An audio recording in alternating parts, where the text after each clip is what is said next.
Actually, Tim was bringing positivity all around him, you know. Not only is a beautiful person, but his world is beautiful.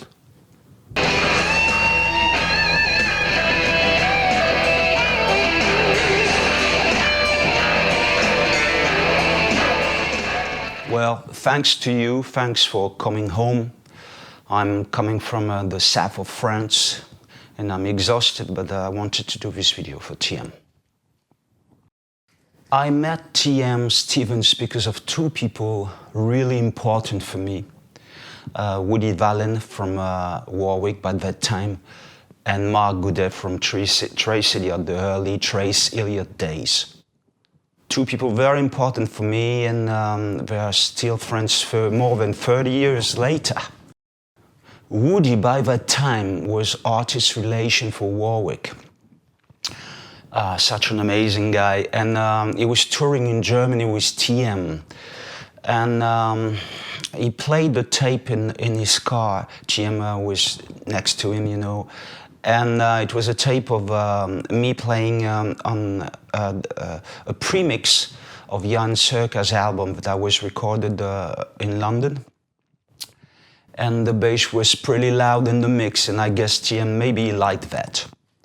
So, a few months later at the NAMM show, I meet TM, and he comes to me with a great compliment that I'm not going to repeat now. And I said to him, don't talk bullshit to me. Because I was not that much into LA cheese by that time. I had a vision of life, you know, a martial kind of vision of life. I was very much into martial arts and stuff. And so the beginning was a little bit rough. But years after that, he said to me, you came to me like a man. You know, I guess he was not that shocked. So we began to know each other a little bit more and become friends. And when I got hired to play in Cannes Music Festival in 1993, I called the promoter of the concert. And I said that it would be maybe a nice idea, as Steve Vai was going to show up at this concert, to share the bass playing. So I called him and asked him if he thought it was a good idea. He said, yeah, it would be great. It worked out really well. He was playing one song, I was playing one song, and sometimes we shared two basses on the same songs. It was great. It was amazing. And it turned out to be a very magical concert because of this good vibe, I guess. So the day before in Cannes, I had to do this concert with Bonnie Brunel, Bernard, the bass player, fusion bass player, and we were doing a bass duo, Bonnie and I, and Christian Amour on drums. So it was a lot of bass solos, and we were doing those songs from Bonnie Brunel that are classics. You know, I adore this bass player; he's a good friend of mine. And so it was a kind of fusion concert. But I had the wireless, and I knew that TM just arrived from USA, you know, from the airport, and he was in the crowd with Taka, his wife. So I kind of recognized him in the crowd, you know. I looked at him and I saw he was there, so I got the wireless. So I jumped off the stage and around in the crowd and gave him the bass.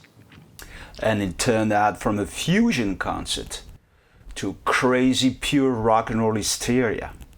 His vision is you gotta give it all or give it none. And he gave it all.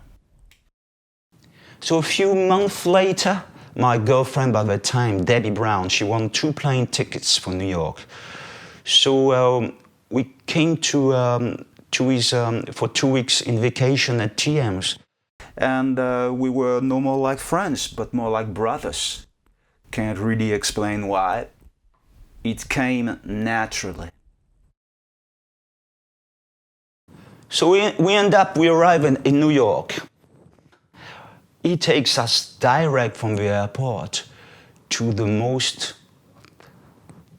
crazy, crazy hood that you can imagine, crazy, you know, really scary place in a way. But he had a studio there. Some friend of him had a studio there.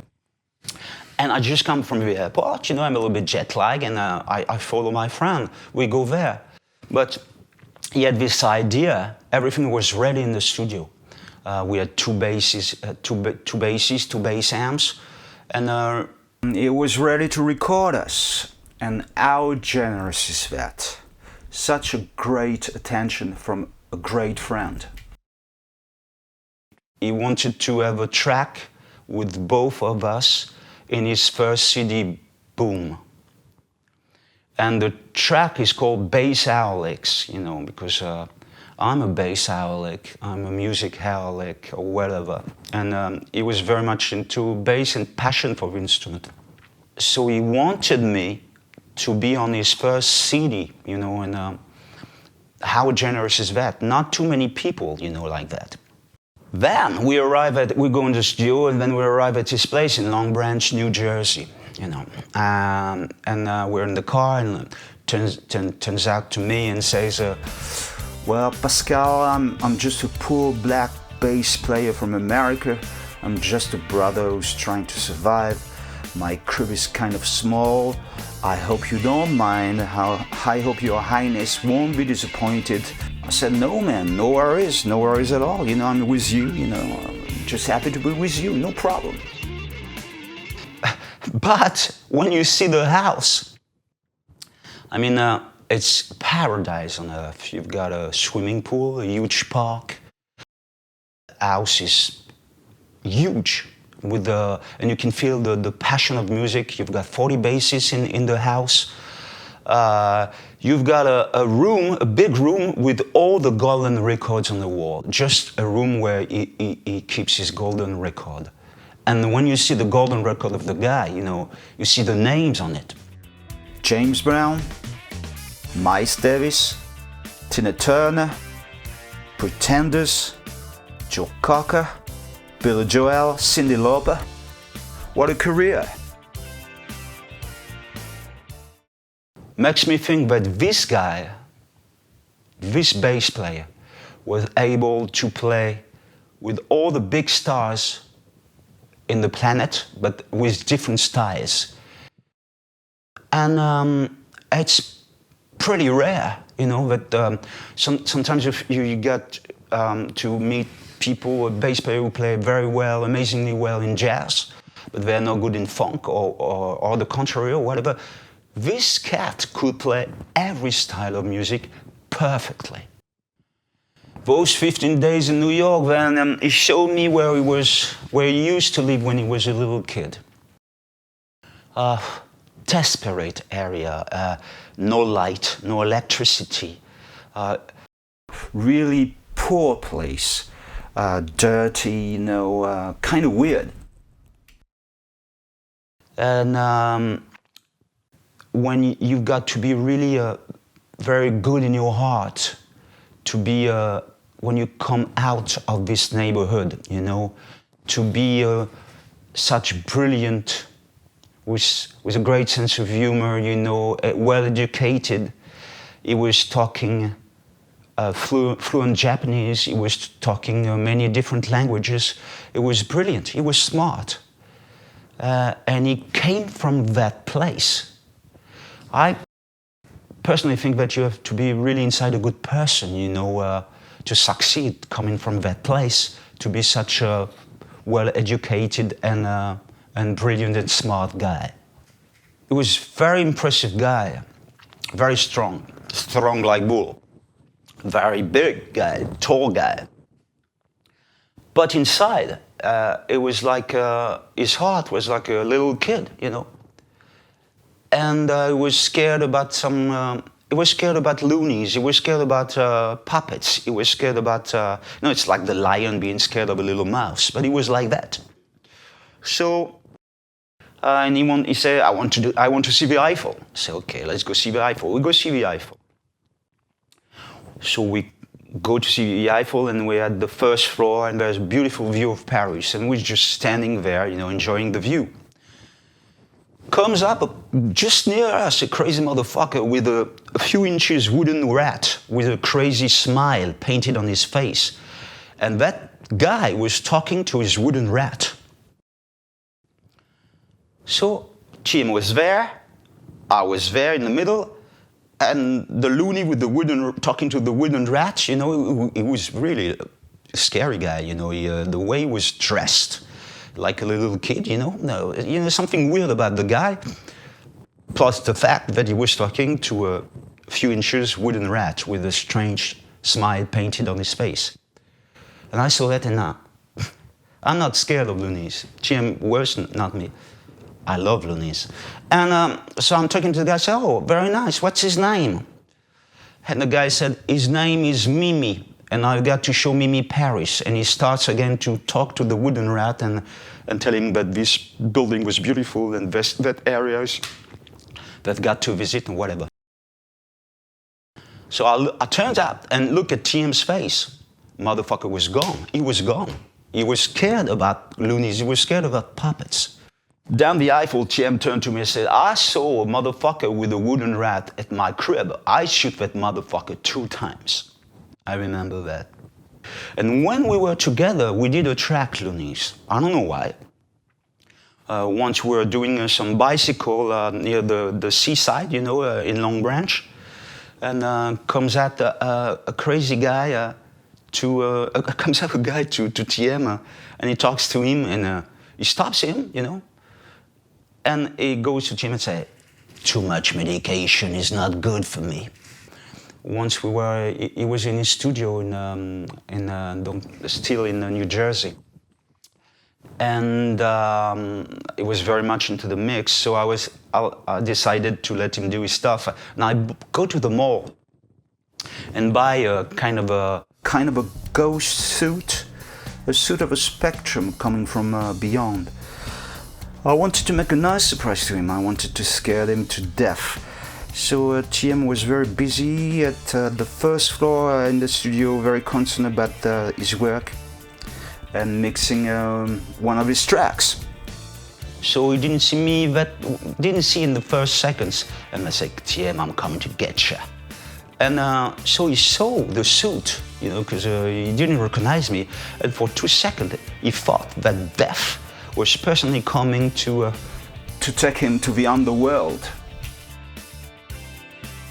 And I couldn't stop laughing. He told me that when he was young, his mother, they were living in that desperate hood, they were thrown out of their apartments, you know, no money to pay the bills. And so the mother was holding TM on one hand and Kevin, his brother, on the other hand. He was a little kid. And his mother said, that's what he said, don't worry, you know, we'll make it a way or another, you know, life is good, I'm going to take care of you, you know. He's coming from that place. He was not only a signer, but an artist. He quit Joe Cocker's band to do his first album, to do his way as an artist, you know. And a signman is somebody who tells another man's story. An artist is somebody who tells his story. You know, that's the difference. And it was very courageous of him to do that move. Well, I'm going to tell you a story because I think he would love me to do that.